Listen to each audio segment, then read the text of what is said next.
Hello, and welcome to another episode of For the Love of Sports. My name is Michael Rasile. This is a show where we get to talk about sports, we get to talk about business, and we get to talk about everything in between. Wherever you're listening, however you're listening, you know exactly what to do. Like and subscribe on YouTube, 5-star review on Spotify, and over on Apple Podcasts. Give me a 5-star review and say something really nice about me and my incredible guest. Today I have Will Armitage. He's the co-founder of BestOdds. He's an angel investor, and he's a wine maker and lover. Will, how you doing today, man? Pretty good. Where am I? It's 9:15 where I'm at. I'm currently in England, and there has potentially been a glass of red burgundy drunk before this. So I'm not sure how many guests that you have on the show have imbibed before they appear, but guilty as charged, sir.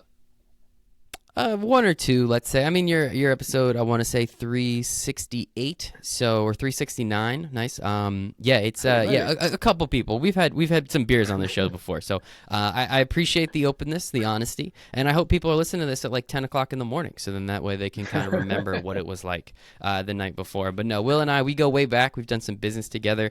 Some of my previous employers, I've always enjoyed the conversations Will and I have had. And I mean, I guess I should just say the first time Will and I were ever on a call together, he had some horse in some race in some country, and he is essentially gloating to me and the rest of the people on this call about how, wow, look, guys, I just won. He turns his phone around. As he turns his phone around, the horse hits the hurdle, falls down, and we watch Will's face live go from I just won a bunch of money to oh my God, I won $0. How did that happen? So that was just that was it. I knew from there we'd get along. So appreciate you, Will. Thank you for hopping on. Excited to chat today. Needed to get that story in there at some point. I thought, why not? Let's give the backstory. But Will, the first question I have for everybody on the For the Love of Sports podcast is, other than losing and making money, why do you love sports so much? It's just fun, isn't it? It's the dream to be Yes. somebody that you always wished you were. Whether it's a professional jockey or a football player or a golfer, we've all given it a go. Even though actually on the first bit, I'm actually allergic to horses, even though horse racing is my passion and love.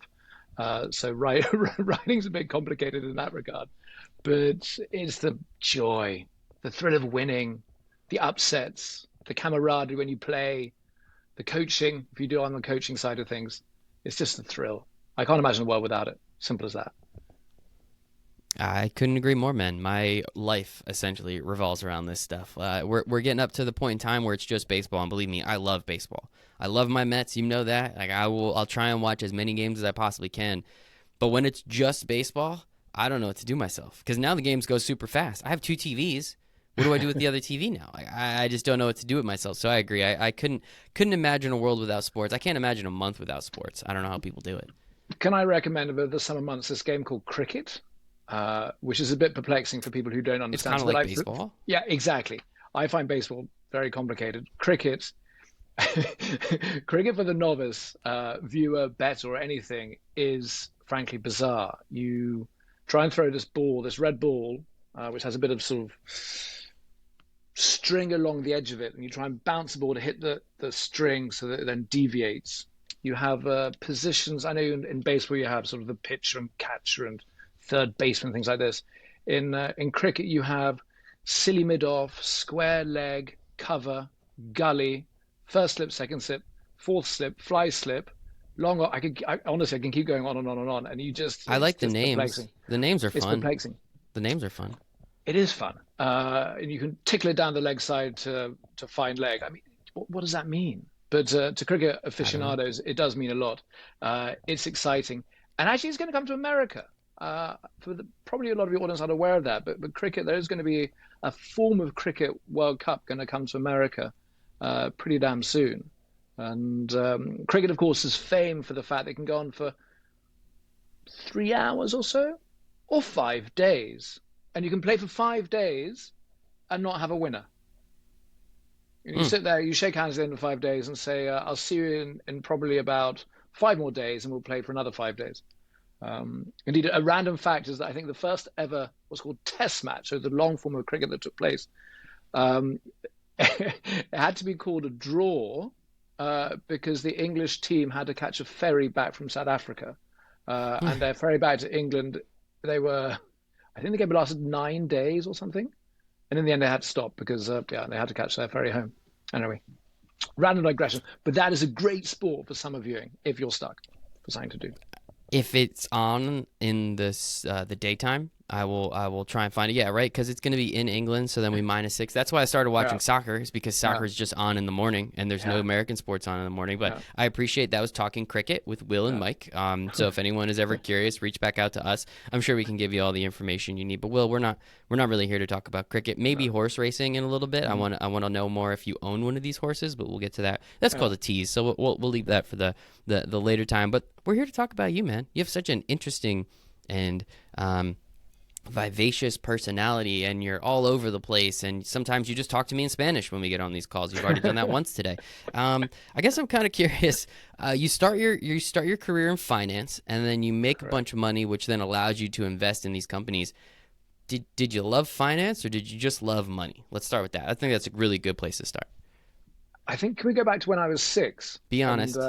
I'm gonna be honest here. Yeah, That sure. I That had a sounds great. love I always of love a nice. yeah, numbers and gambling from a young age. My father was a big horse race bettor, and he also worked in the stock market. And so when I was a young kid, as I said, there's about six or so, I used to sit on the kitchen floor with the equivalent of the Wall Street Journal called the Financial Times. I'd sit there with that and go through share prices. Then I go to the horse racing pages and find out what my favorite jockey had ridden the day before and whether he'd won or not. And my father would then ask me, based on the odds, what will the payout be? And so this whole fascination with odds and data and numbers and statistics started from that age. And then when it came to working in finance, it was just a natural progression of being in this sort of online trading space. Um, at a company, it's a bit like Robinhood before Robinhood ever happened, about 23 years ago or so when I started there in this contract for difference space. So yeah, online trading, trading with leverage. And it was just a natural progression that finance and numbers and gambling and risk and trying to bet sensibly. It's in my DNA, frankly. I mean, if you really break it down, the stock market is just gambling, right? Like if you really break it down, like you're buying stuff, you're hoping it goes up, it might go down. You don't really know. I mean, there's such thing as insider trading, but like, come on, we don't all get insider trading, so Exactly. it's not the same. No, it's very interesting. I've had many debates over the years about the premise of is it gambling or investing or betting or is it all of the above? I remember back in the late, no, actually in 2000, 2001, I was in America one summer and I overheard somebody saying, you know that Will Armitage? I'm like, yes. He works in betting because the parlance for where I was working, this online trading was called spread betting. Viz, you are betting on a share price or a commodity or a foreign exchange cross going up or down. And so it's structured as a bet, and therefore in the UK there were tax benefits of so doing. And so this became a real phenomenon in the UK, and then was spread out internationally in terms of the product. And the lady going, "Oh my God, he works in betting." And I think it's funny for two reasons. One is I knew her husband was some Wall Street banker, and it's like, well, it's the same thing. And secondly, now imagine somebody based on where the US has evolved to in terms of the legalization of sports betting as it is now, for somebody would be like, oh, he's betting. Oh, and that would be that. But back there 23 years ago, it was, oh my good God, can you believe that? Why would he work in such an industry when I thought it was actually it's just exactly what your husband's doing? It's betting on stocks and shares, it's gambling, it's tantamount to the same thing. Okay, some may say I'm doing it for the ultra long term and I'm compounding and you're being sensible. Maybe that's less betting, but the whole short termism of society now and not day traders. Come on, it's the same thing. Sorry, quite opinionated. It's the exact same thing. No, I appreciate it. I'd rather you have opinions than be, Uh, blasé. I think uh, that's a word you would use. uh, Yeah, no, I mean, I totally agree. I think most of it is, it's just perception, right? It's a good perception to be betting on stocks and mm, investing your money that way, right? It yeah, is not if you're slinging, just pulling levers at a slot machine. Now, let's be honest, one, you have a little bit more opportunity than the other, but, at the same time, it's yeah, kind of the same thing. So yeah. that's interesting. When you're in this industry, when you're seeing some of this stuff happen 20, 23 years ago at this point, you're old, by the way. What did you always kind of have your mind set on, hey, I'm going to try and make as much money as possible and then invest in all these companies and see what happens? Or does that slowly trickle in and you start to find new opportunities and see new things that are happening and eventually just kind of fall into it? I guess, which is it, the former or the latter? I think it's more the latter, actually. No such as I say. And also, by the way, didn't make that much money out of this thing either. It wasn't particularly Oh, successful. that's a I was drag. an equity holder, so it was, yeah, I did okay, but not sort of stellar, I stellar, think you stellar. did all right. I think Come see, come I see. think you did okay. Well, yeah, it depends. Depends. No, got to be realistic that there were many who did far better than I did. But it was interesting in terms of trading stocks and shares, trading commodities, um, and then where it all started, when the aspect of private investing, this idea of angel investing started. That was probably about 15, 16 years ago, where I randomly met somebody in New York who was starting a wine business. And I thought, that sounds really interesting. He was trying to create the world's largest wine review website. I went, wow. And this dude had he'd gone to Oxford University to read computational chemistry at age 16. So in England, people go to sort of a school or university more around the age of 18, and this guy was clearly very sharp. And like wine, I thought, well, sounds interesting. So I backed him. Um, and that was really where the bug happened of the angel investments. And fast forward to 2023, and I've got, yeah, close to, well, over 60 live angel investments. And I'm invested in various VC funds. So I've seen a fair few opportunities, well, thousands of opportunities probably over the years. But the quantum and speed of investment probably around 2015, it then really sort of started to accelerate when it became sort of the sole focus at that time for what I was doing before the I love it. And entrepreneurship then started in 2020. so, with specifically with that wine review site, did this one become this first one? Did it become? Was it successful? Was it unsuccessful? Was it somewhere in the middle? Did it hit? It was one of those that it succeeded in as much as it was at the stage the world's largest wine review site. Viz, it had the number of wines on there. So tick. Did it make money? No. Hmm. Did the founders then think, okay, we've got this database, let's try and monetize it better and evolve into another concept that was called Lot 18? That was, in essence, Groupon for wine just before Groupon came into people's minds, if you recall that, around sort of 12, 13, 14 years ago. And that was much more exciting. So I thought, right, great founders, clear opportunity in the market, have a go. And yeah, it did really well for the first 9 months, 10 months, 12 months or so, to such an extent that I left the business where I was working to go and run this business in Europe. And the week I left, it hit its peak revenue in America, and thereafter just sort of drifted off to nothingness over the space of sort of death by a thousand cuts. And I think it folded about 6 months ago. So it went on, and so there's iterations Oh, and a few pivots here and there, but ultimately, no, it was my biggest ever investment, and I'm afraid it's a 0% return.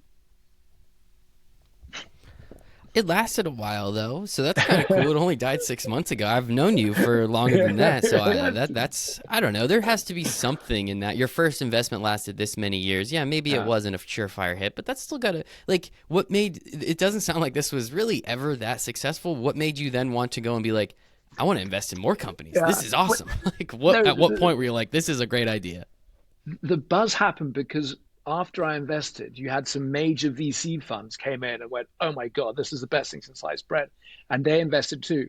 And what's quite funny is that in terms of the venture capital funds who invested in this business in sort of Series B and Series C, which occurred within 12 months of my investment in Series A, one invested in a company called the Dropbox in that fund. So this wine business appeared in the same fund exactly as Familiar. the Dropbox.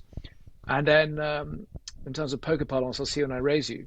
The other VC fund that came in and backed them in Series B and Series C invested in the company within that same fund called the Facebook.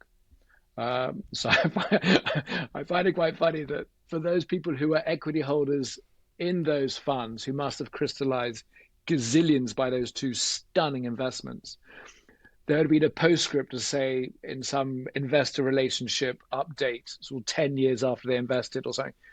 And your investment in this US wine business has finally closed, and there's no proceeds from it. I think it's quite funny. I'm Anyway, sure they were crying. yeah. I'm sure they were crying all the way to the bank, right? Like it's funny. If only you were just a little later to the party. But no, no, no. We wouldn't change a single thing. We all got here where we are, and there's Yeah, a reason that we're here. yeah, You exactly. made it to this And show, so I mean, talk about peaking, right? But no, I think it's very it's very interesting. So I guess then going back to my question though, like what was it about this business, as you said, like you did it, and then you kind of got that, like, you know, you got that itch to want to invest more. What was it about this company, or just the fact of investing and angel investing, that you were like, I got to do this more? I think it was the thrill of seeing clever people backing after you've backed a business and thinking, "Oh, the multiple returns you can make is what is appealing." And then actually you take a step back and think, okay, what did I learn from this business? And I think various things of sort of how best to manage sort of startups that scale too quickly, growing pains, firing people, rehiring people.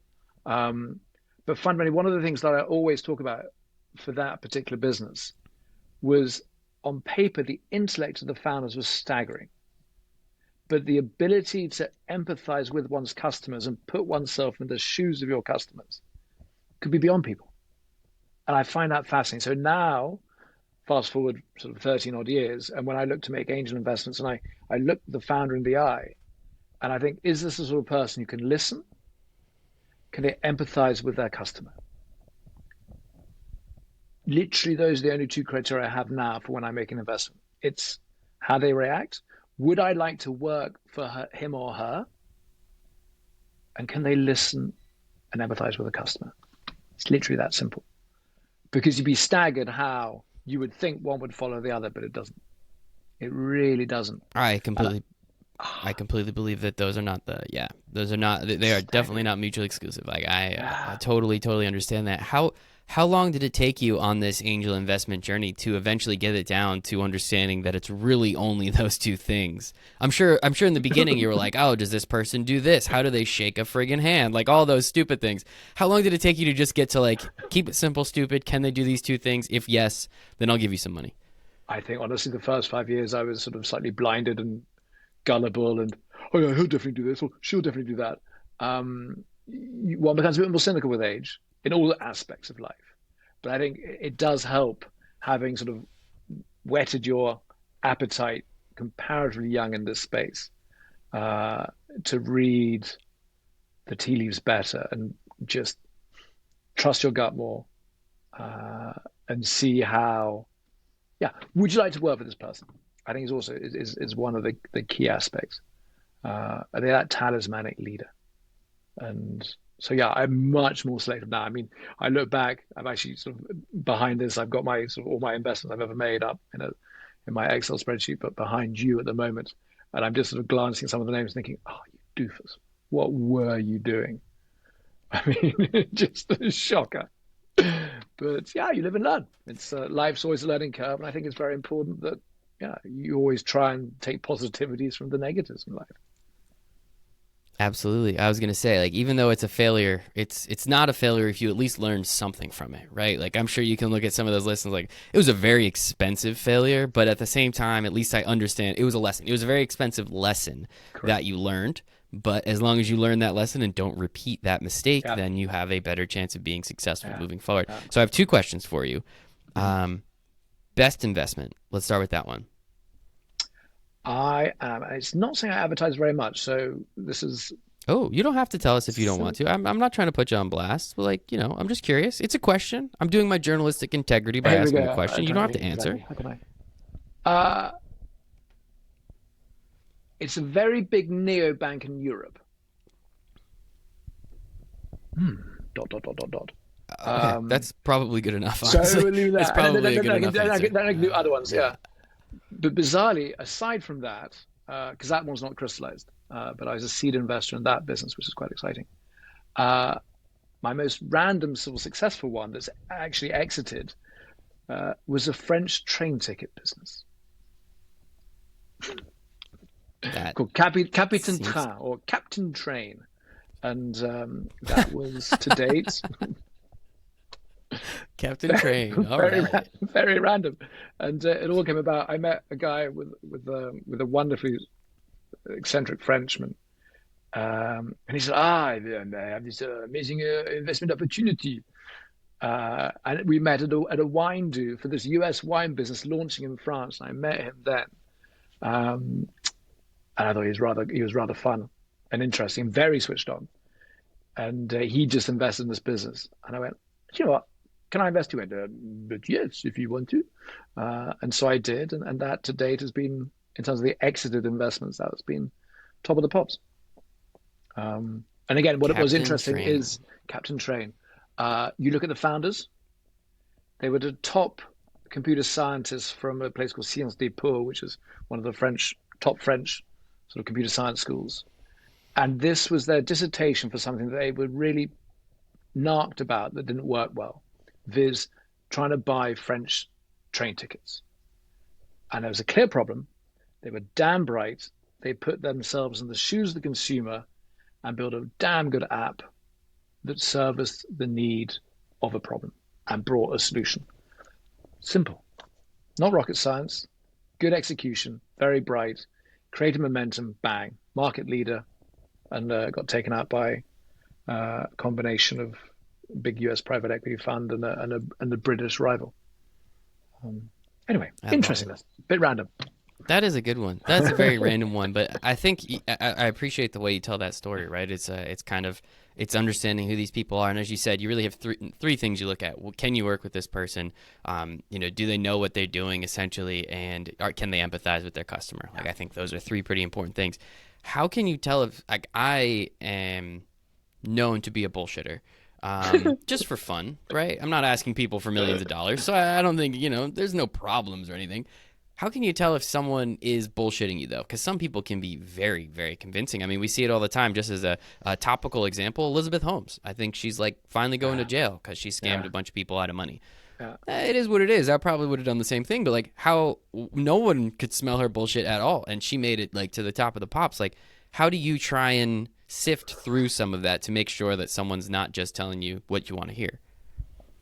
I think it's you have to trust your gut more. You've been doing this a good fair few times, but of course you're going to get it wrong. You keep on getting it wrong.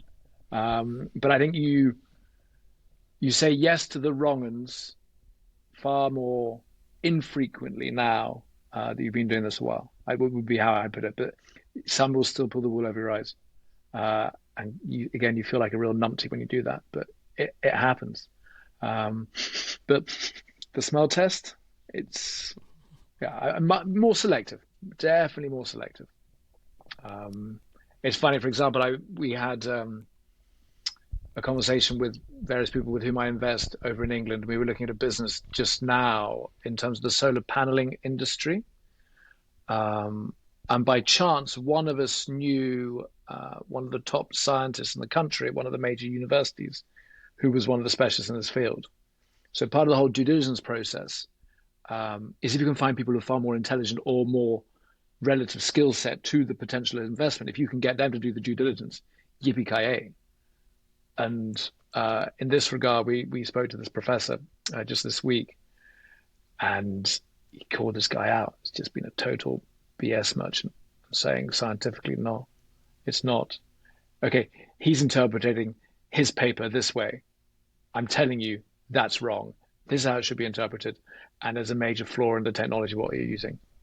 It's fascinating. So if you're lucky enough to have the network where you can help people smell out the BS faster than you can or better than you can, just leverage that. So that's the other secret. Network is your yeah. Or I yeah, like that. you never know, and something I always try and do in life wherever possible. And so we'll talk about best odds in a moment, but I'm busy with that. But I always love to have a conversation with anyone because you have no idea what can come from it. And I'm one of these people who sort of serendipitous that I'll gladly connect somebody to someone else. I don't want a favor in return. I'm happy when I see others sort of succeed. I think it's sort of good for them.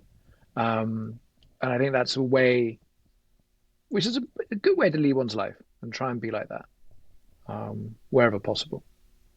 I agree. I always ask people at the end of the show after we're done recording, how can I help? Who can I connect you to, right? Yeah. Especially if I know exactly who. I was like, hey, I think you should connect with this person. I want to see people do good things. I like my friends. I want to help them. I mean, I'm just Yeah. pretty simple, pretty easy way of living. So I'm glad that we're on the same page there. So you start bringing up sports betting a little bit. Obviously, when you were 6, you started to fall in love with gambling. You then do spread betting, as you call it, throughout your career. When did you start to figure out and find out about that you could actually invest in gambling, right? You've been doing it for so long. You've been betting on horses. You've loved horses since you were so young. When did you start investing in these companies, considering how much you love the space? I think it's a bit strange, really. You thought when I started the whole angel investing phase, why would I not do what I know best and focus on businesses like that? But I didn't. I went sort of totally tangential, left field, and chocolate businesses, car repair businesses, Paraguayan land conversion. I mean, all sorts of weird and wacky stuff. Um, I did once try an investment in money counting machines. That failed. That was, again, we cited sort of BS merchants earlier. I was a bit naive and wet behind the ears and got skanked on that one. Um, but it's only really recently, in the sort of past 3 years, that I've taken more of a focus in terms of the sports betting, the gambling sphere. One outlier would be 365 Scores, which was done in the mid 2010s. But aside from that, the quantum, it's definitely picked up since 2020, since I was co-founder of the Game Day, and that really opened up to specifically the US opportunity. And probably, I think I've done about 5 investments in terms of US gambling businesses or businesses targeting that potential opportunity. So there's a bit of ammunition out there, but it hasn't been huge. And it doesn't really surprise me that 2020, I'm sure you started to see some of these things crop up, but it really, I mean, here in the United States, right, like it became legal in 2018, May of 2018. As we know, PASPA was repealed, and then New Jersey went legal, and then like Delaware was kind of legal and live, but you really couldn't do mobile betting. And then there was like 1 or 2 other states that was starting to sprinkle in. But then 2020 came around, as we all know, the world kind of ended there for, depends on who you are or where you lived, about 6 to 12 months. You really couldn't do anything at that point. And while that's a bad thing, I don't, obviously wish it never happened. A lot of good things did come from it. And I think one of them is the fact that I get to work from home and I get to work for a gambling company now. Those are my 2 favorite things that happened. And mostly because the opportunity for tax revenue was realized very, very quickly when all of these states were essentially hemorrhaging money because we had, they were paying out unemployment and doing a lot of other incredible things to help society. So we appreciate that. But then they said, wait a second, we need to find $100 million really fast. How do we do that? Oh, you flip a switch and you let these other companies spend money to then, gain incredible tax revenue. So 2020 is when we started to see the widespread, in my opinion. I think January of 21, we saw like 4 or 5 states go live. I started working at Caesars, and in March of that year, we then had, I don't even know how many other states. New York went live. Now we have half the states are live. Do you believe that was probably a major catalyst and people saying, hey, there's this giant opportunity. You guys want to go make an insane amount of money trying to sign up customers to these sports books? It's clear. It's obvious. It really is. If you're trying to control your state finances, why permit people to gamble with offshore operators that are operating illegally in the United States? I mean, just bring it on shore. People will find ways and means. It's as simple as that. Why not control it? Better auditing, better controls, better for your citizens in your state.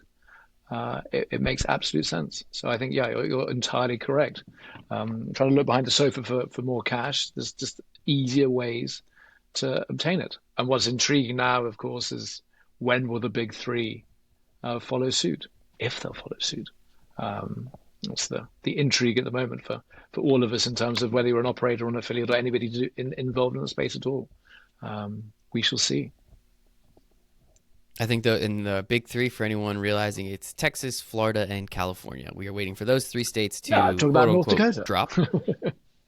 Well, hey, I think South Dakota's live, right? So just travel across the border. But no, we're waiting in the gambling industry for those 3 states. Obviously, they're 3 of the 4 most populated states. We obviously have New York that already went, which was hilarious. Hilarious, very lucrative. Depends on the way you like to look at things. A lot of good things came from New York in terms of people saying, wait a second. We're never going to become profitable, are we? We should probably become profitable at some point in time. And I think that New York had a big hand in that. Shout out my team at Caesars. I always had a lot of fun there. That was an absolutely insane whirlwind of a couple weeks, but had a lot of fun, a lot of experience. Very grateful for it. But yeah, I think it has changed a lot of people's visions in the gambling space, and I think more so than those big three, from just tea leaves, talking to people, it's iCasino.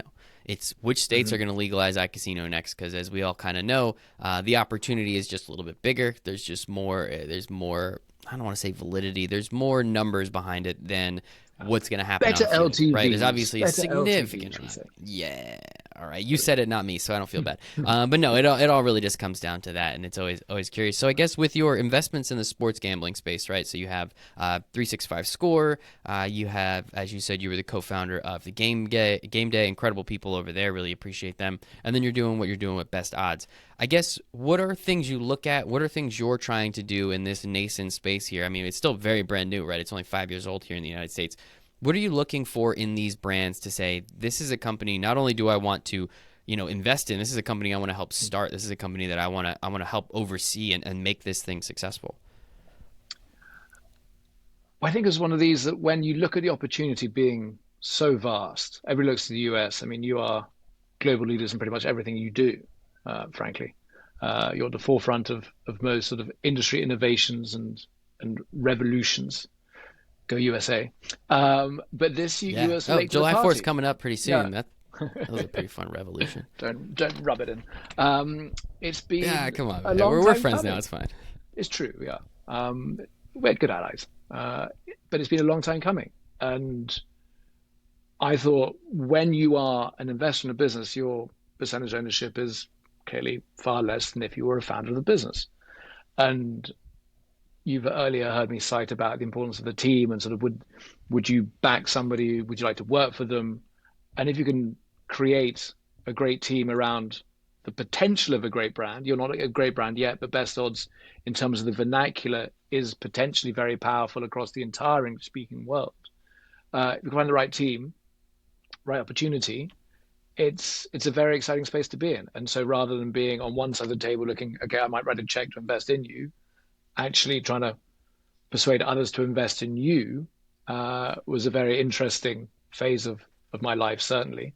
And now it's all guns focused on this opportunity ahead, and slaving away to try and build a brand that merits the 8 letters of BestOdds, which is great fun, exciting, exhilarating, rather tiring, and one never knows what's around the corner, what's going to happen next. Will the state go live? It's not going to go live. Are they changing the goalposts yet again? Do I have to give my fingerprints still to another state? And because it's in the wrong color, I've got to reapply 3 months later. And you never know what's around the corner. And that's something, again, that I would always cite, that for those looking at the opportunity in your amazing country, it's like sort of 50 odd countries in one. You talk about sort of united Europe, as it were, or sadly not, because the Brits, we did the wrong thing and quit the European Union. But that's like dealing with many, many countries. And I would hazard the same for anybody trying to enter into the US. The opportunity here, it's hellishly complicated because there's no rhyme or reason for why somebody will want some form filled, not another form, and you never quite know what's going to happen. But yeah, that's the fun and games of being an affiliate in the US. Yeah. Affiliate, hey man, from the operator side, it's like we wish it was very across the board too. Don't worry, I can promise you that we shake hands on saying, hey, could we just make this very easy? Everyone understands what the rules are, because now I have to know 15, 16, 17 different rules and regulations and what happens here and what's different here. And the advertisement, you actually need it to be size 11 font. But this state says size 10. Yeah, I know, but we need size 11 font. It's like, okay, like whatever. It is what it is. There's nothing we can do. It is what it is. But I do agree, man. It's an interesting space. I love it so much. I'm so grateful for the opportunity to be in it, especially getting in as early as I did. I'm very grateful for. I'm going to be a veteran of the space here in 2 or 3 years. I'm going to have more experience than practically everyone else. It's going to be awesome. But You were saying, first off, second off, Best Odds has the best hats too. So I do want to appreciate Claire for giving me that hat when we met up at G2E a couple years or last year. So I do love the hat. So thank you for that. I don't really wear it too much, but I have it, so that's fine.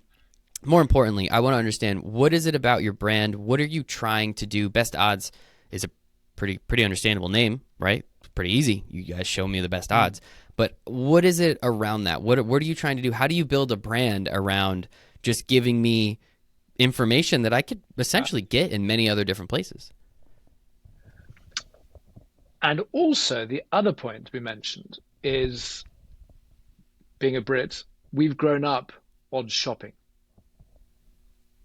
In America, yet, there isn't that sense of, I'm astute, I know I can get plus 375 here, but it's plus 400 there, I'm going to go there. We're not there yet. Okay, 10% of the audience probably are, but the other 90% it's, oh, wow, hey, I can bet on the Chiefs against the Bengals tonight. This is such fun. It's that novelty piece is still very prevalent in the market. So again, it's funny you cite this as what's the benefit of best odds at this phase when people are not yet so price sensitive. I hark back earlier to what I said about Americans leading the way in pretty much everything you do. You were the first to do the whole price comparison, shop around, try and find the best price for X, Y, and Z. You led the world in that. We're all following suit. In betting and odds, we hope at Best Odds that you will then follow suit to the rest of the world, whether it's England or Australia or Germany, all these other countries that have a history of betting. And thus, why leave money on the table? Why not shop around for the best odds? So for us, we're at this phase of, we're pretty sure Americans are pretty damn savvy. You will start shopping around for the best odds presently. At the moment, you're doing it not very much, but it will happen more and more. And we therefore got to be that educative voice to make people wish to do that. Because I hark back to it. Why bet at plus 350 when it's plus 425 somewhere else? As my father always said, son, never see it as a battle against the bookmakers or sports books. Never see it as a battle. It's a war. It's a war you fight over your lifetime. And that's why I can safely say I've got my Excel spreadsheet of all my bets I've ever placed in my entire life. And I can say I've actually made money sports betting because I've recorded it all and logged everything. So I'm one of those few ones who are strict enough to do it, understand it, and can show for it that I'm an outlier. Because, as you know, the size of this industry, unfortunately, the majority of people would lose.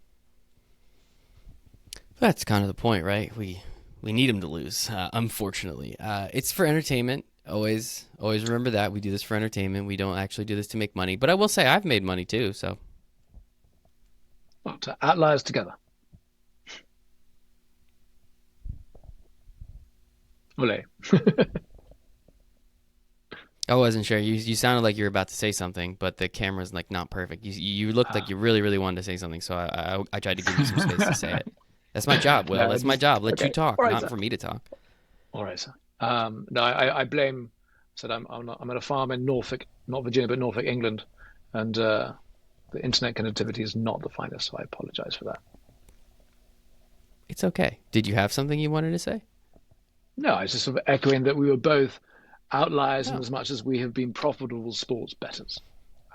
Dude, I've paid for like Christmas presents, like a boatload of Christmas presents with my gambling winnings, and I've done it for like a couple years in a row now. So I would say if you really want to make money, come here stateside and bet on DraftKings because they pretty much just give that shit away for free. But that's neither here nor there.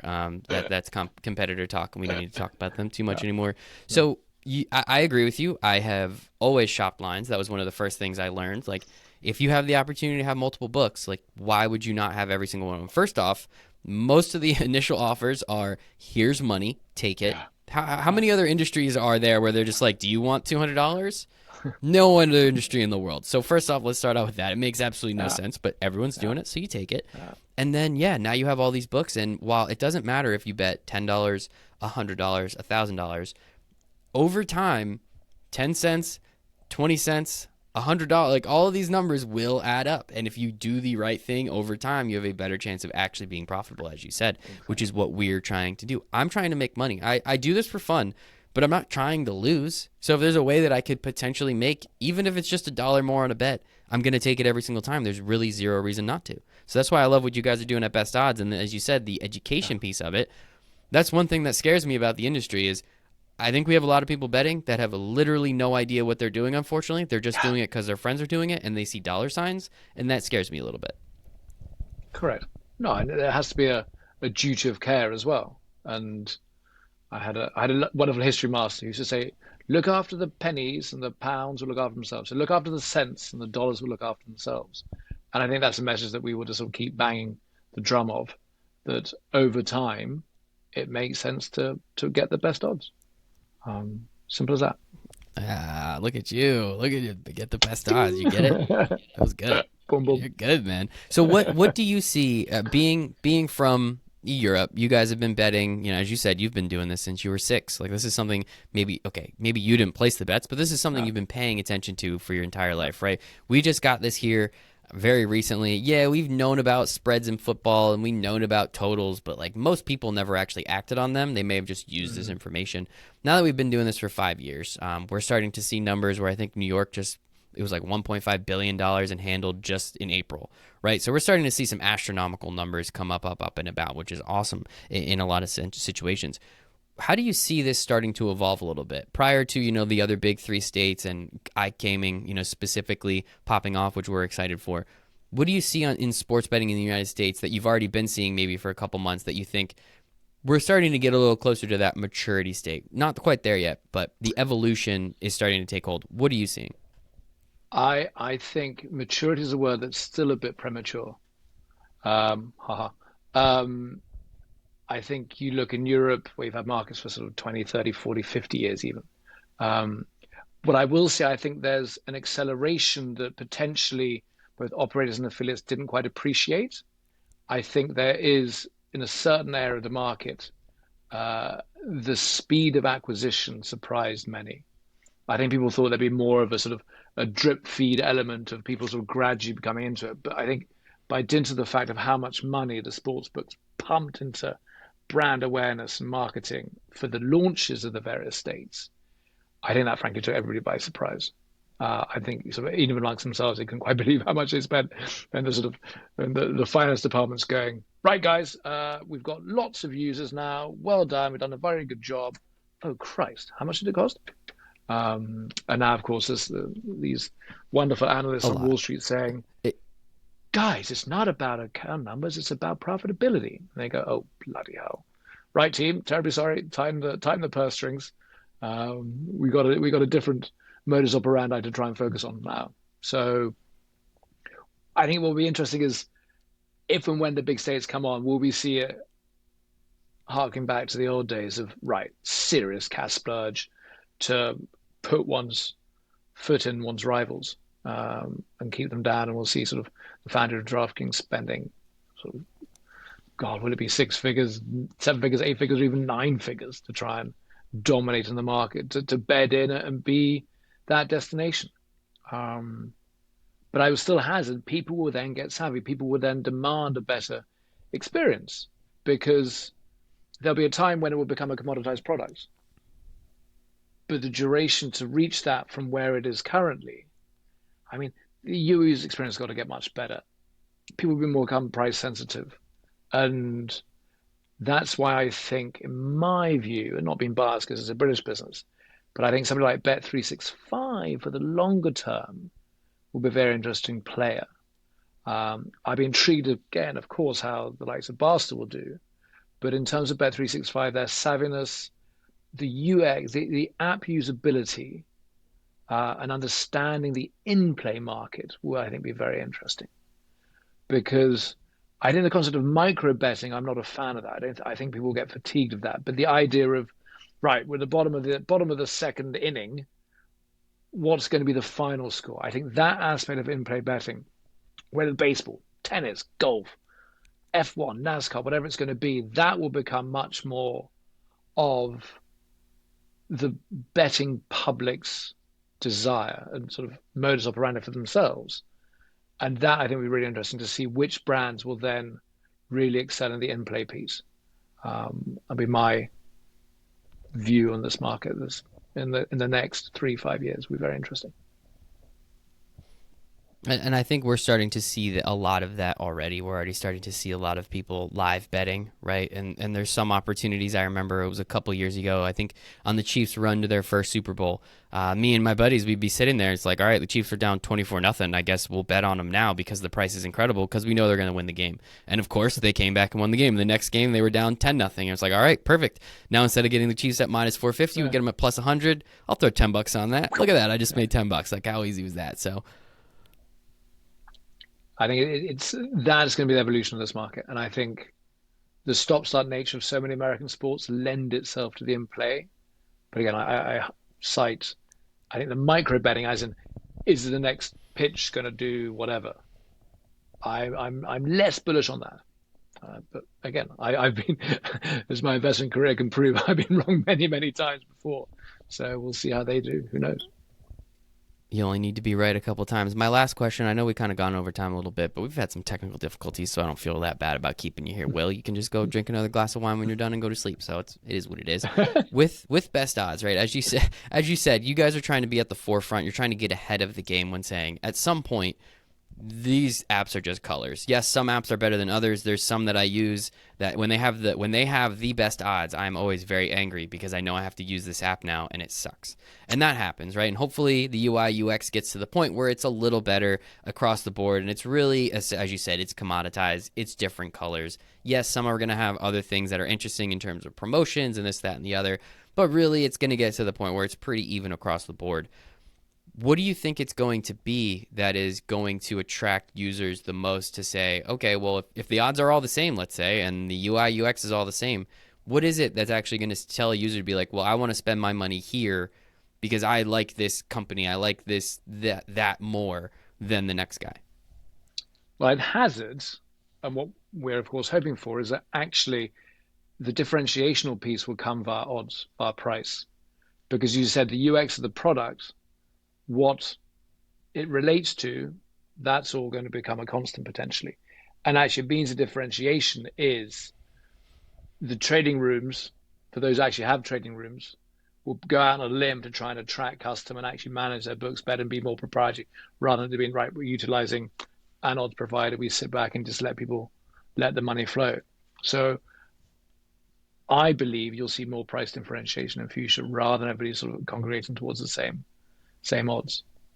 Again, could be very wrong. If I am wrong and everybody's then the same price and the same color and the same everything, it's just, I guess, affinity, loyalty, and maybe it's that thing of they've got a cooler brand ambassador than that brand and therefore I'm going to stick with them. I hope it's not that, but maybe it will be. You never know.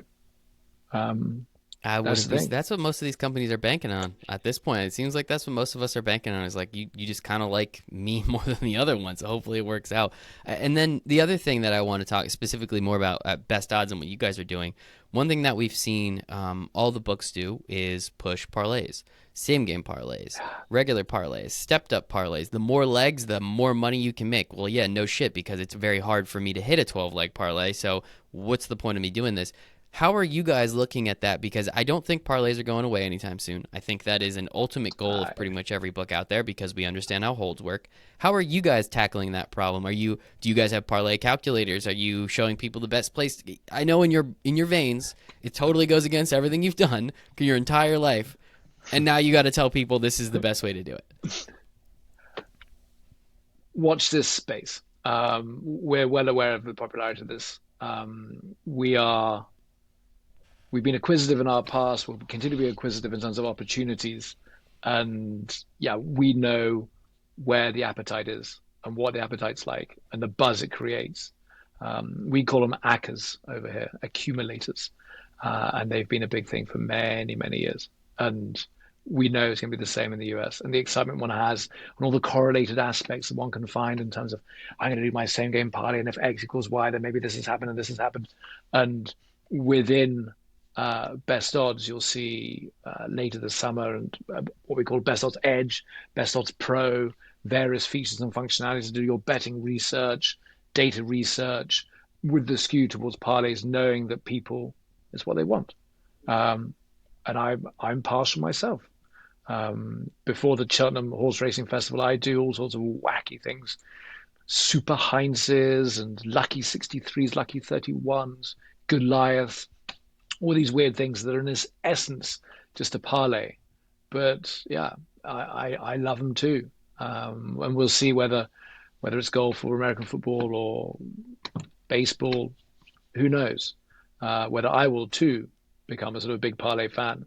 But we know the audience wants it, and we will thus cater to their desires to present the optimal same game parlays or same day parlays. It's funny, I haven't sort of really come across any called same day parlay. I think that's sort of maybe we will christen that as a brand, but don't know what you think to that. But there should be appetite.